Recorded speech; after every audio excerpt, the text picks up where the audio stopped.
Wanda Maximoff एक माँ, एक सुपर हीरो और एक विच जिसके प्यार ने पूरी दुनिया की रियलिटी को तोड़ दिया और अब उसके बेटे, उसके ख्वाब, उसके लहू के टुकड़े उसको वापस लाने के लिए निकले हैं। मल्टीवर्स ऑफ मैडनेस के एंड में वांडा ने खुद को सेक्रीफाइस कर दिया ताकि कोई और उसकी गलतियों को रिपीट ना करे। पर क्या वो सच में उसका द एंड था? उसने अपने बच्चों के लिए सब कुछ किया और मार्वल में माँ कभी हार नहीं मानती है। वांडा के दो बेटे थे, बिली और टॉमी। वांडा विजन के एंड में उनका एक्जिस्टेंस खत्म हो गया था, लेकिन पोस्ट क्रेडिट सीन में एक आवाज आई थी, मॉम हेल्प।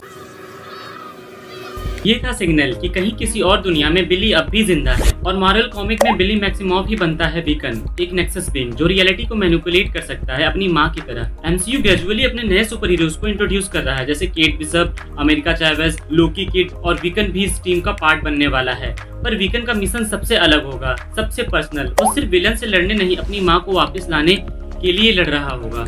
कॉमिक में वीकन की पावर इतनी स्ट्रांग होती है कि वो किसी भी डायमेंशन के फैब्रिक को तोड़ सकता है। वो डार्कहोल्ड के पेजेस पे माँ का नाम ढूंढ सकता है या फिर एक अल्टरनेट यूनिवर्स से किसी अलाइव वांडा को अर्थ 616 पे ला सकता है। सोचिए एक स्कैटर्ड डार्कहोल्ड के अंदर एक लास्ट स्पेल बचा हो जिसे सिर्फ एक ब्लड रिलेटिव ही एक्टिवेट कर सकता हो। और जब वीकन वो स्पेल पढ़कर कहता है मॉम कम बैक, तो एक chaos मैजिक घूमती है और एक नई स्कारलेट विच पैदा होती है। लेकिन सवाल ये है, अगर वांडा वापस आई तो क्या वो वही माँ होगी जिसे हम जानते हैं, या फिर डार्कहोल्ड के चक्कू ने उसे एक नया विलेन बना दिया है? वीकन के लिए भी ये सब कुछ आसान नहीं होगा। क्या वो अपनी माँ से लड़ पाएगा अगर उसका रिटर्न दुनिया के लिए खतरा बन जाए? एक माँ का प्यार कभी नहीं मरता और एक बेटा अपनी माँ को हर डायमेंशन में ढूंढ निकालेगा। वांडा मैक्सिमॉफ स्कारलेट विच लौटेगी और इस बार वो सिर्फ हीरो नहीं होगी, वो एक डेस्टिनी होगी। आपको क्या लगता है, वीकन अपनी माँ को वापस ला पाएगा? और अगर हाँ, क्या वो फिर से एवेंजर का हिस्सा बनेगी? कमेंट करो अपनी थियरी। अगर आपको वीडियो पसंद आई तो लाइक और सब्सक्राइब जरूर करें।